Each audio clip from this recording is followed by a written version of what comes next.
Algunhas das hipotecas destínanse a restaurar casas no rural. Ese é o punto forte de constructores e arquitectos, sobre todo para segundas vivendas e turismo rural.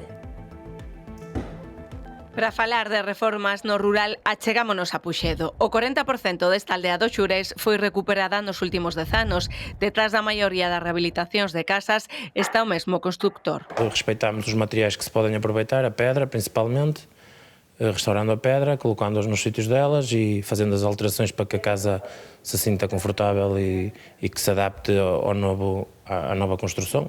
El mesmo mercou unha ruína que converteu nun aloxamento de turismo rural. A casa, previamente á rehabilitación, atopábase totalmente abandonada, había 4 paredes de pedra. Pablo decidiu restaurar 4 inmobles familiares que estaban abandonados. Xurdiu así un efecto chamada. Se o entorno está arranxado, pois iso anima a que novas persoas pois veñan a investir e que os propios veciños tamén valoricen os seus inmobles. Aumentaron moito as restauracións no rural, sobre todo para segundas vivendas e turismo, pero moitas veces o mal estado en que se atopa a casa fai que rehabilitar sexa máis caro que a obra nova. Tiñamos unha arquitectura moi rica e que merece moita pena conservar. Ten un carácter moi propio, moi noso.